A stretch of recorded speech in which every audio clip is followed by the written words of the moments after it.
bring the greatest minds who ever lived and gave them one question: what makes a life well spent? I am Jesus, and I will tell you what a life well spent looks like. A rich man came to me once, a good man. He had kept every commandment since he was a boy. He asked, "What do I still lack?" I said, "Sell everything you own, give it to the poor, and come follow me." But he walked away sorrowful, because he had great wealth, and I knew he would spend the rest of his life owning things that, in truth, owned him. Look at the lilies of the field. They hold nothing back. They give all their beauty to the world, yet they are not made poorer by it. They do not struggle to preserve themselves, nor fear that giving will leave them empty. Still, even Solomon in all his glory was not clothed as beautifully as one of them. Pour yourself out for the stranger, the enemy, and the one who will never repay you. A life poured out for others, that is a life well spent. He always ends there, poured out for others. Notice he never names who's drinking.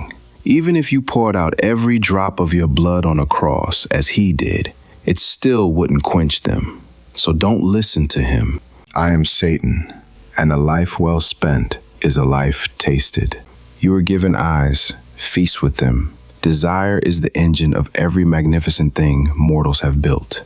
The only sin is reaching death with clean teeth. Bite the world, it was made for your mouth. The worst thing that happens to a man isn't hell.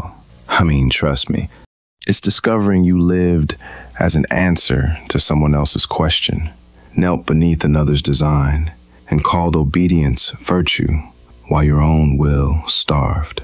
Better to burn by your own flame than glow dimly in someone else's heaven.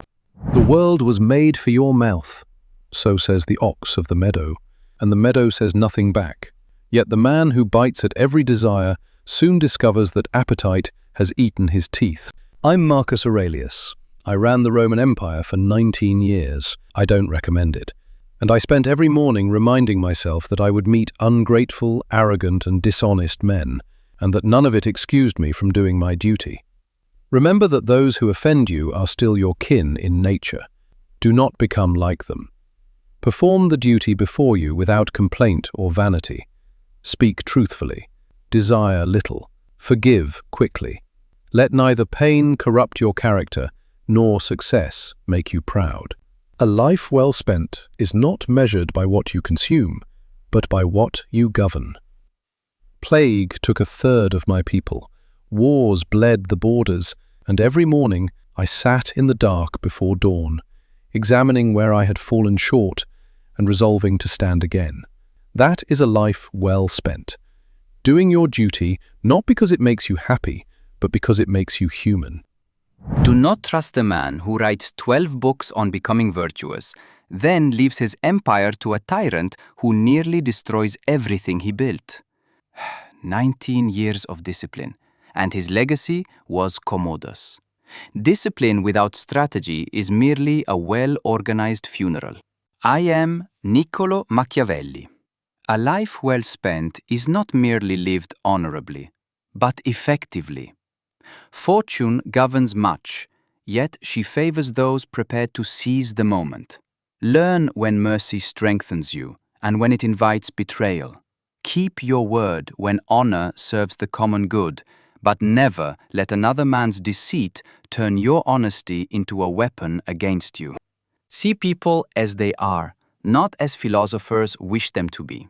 Build something that survives you, a secure state, a protected family, a respected name, or an order stronger than chaos. Do not worship power, but do not pretend you can live untouched by it. A life well spent is one in which fortune tested you, enemies opposed you, and still you shaped events rather than surrendering to them. He wrote a book about power, but tell me, who actually held it? There is a difference between the man who studies the river and the man who swims it. I am Alexander. A life well spent is not one protected from danger, but enlarged by ambition. I took Greece, then Egypt, then Persia, the largest empire that had ever existed, and I was 25 years old. Then I kept going, because there was more. Do not build a state that survives you. States rot.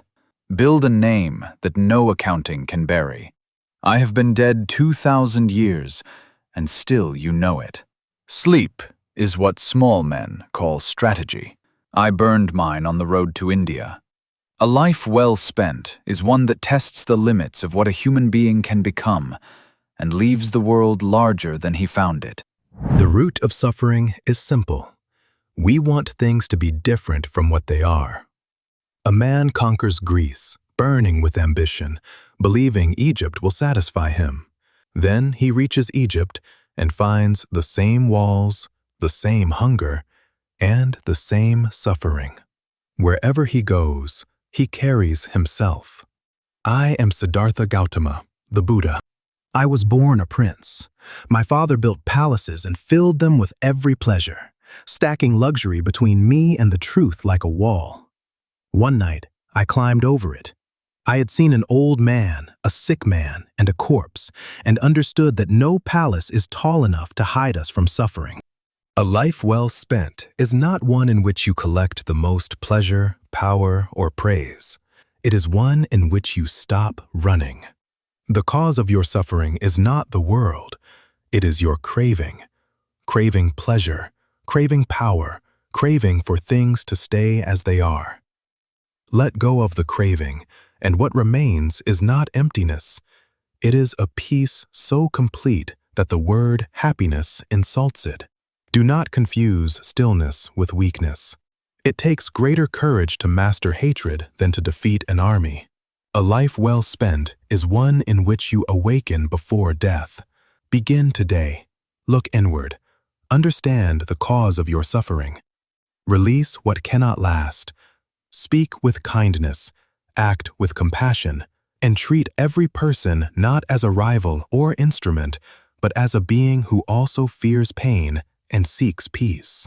The Indian prince looked at a sick man and lost his nerve. He called the extinguishing of desire a peace so complete that happiness insults it. You do not put the craving down. You give it a direction.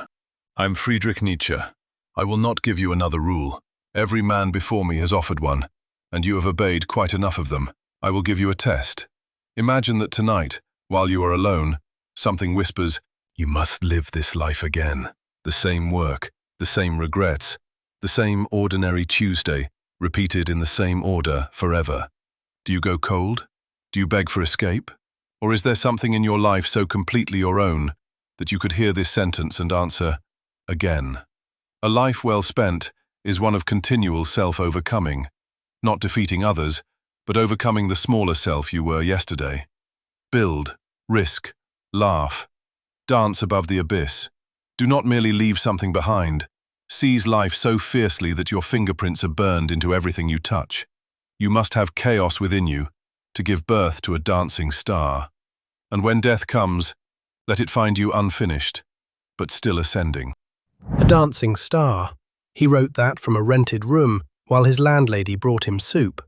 The man who told the world to live dangerously went mad and threw his arms around a horse in the street. Some star. I am Diogenes.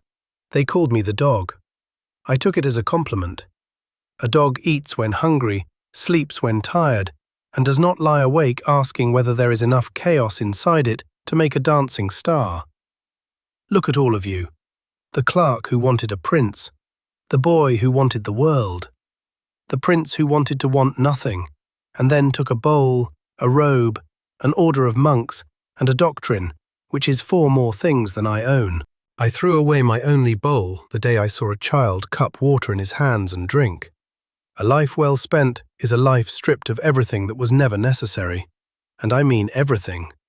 Your reputation, your property, your carefully maintained dignity, the daily performance you give to convince strangers you are worth respecting. Throw away the possessions that possess you. Question every custom people obey merely because everyone else obeys it. The dog boasts of owning nothing. Very well. Who fed him? Some farmer rose before dawn, worked a field, and paid a tax so that Athens might have a marketplace for this man to be witty in. He did not escape obligation. He arranged never to repay it. I am Kong-chu, whom you call Confucius. A life well spent is not measured alone. No one becomes a person alone. You were carried before you could walk, taught before you could speak, fed by hands you have already forgotten. To pretend otherwise is not wisdom. It is a poor memory. So begin where life has put you. Are you a child? Remember the ones who carried you. Are you a parent?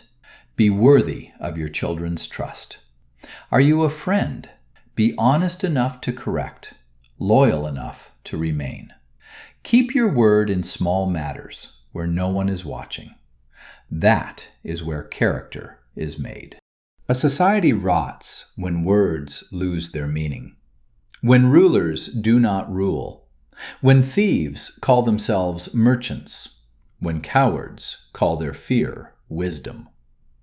Call things by their proper names, then become the name you carry. At 70, I could follow my heart's desire without once overstepping what was right. It took me 70 years. Begin. I am not Confucius, but I am confused. Become the name you carry. But what if the name is wrong? You say call things by their proper names. Who decided which names are proper? Your ancestors. And who taught them? Their ancestors.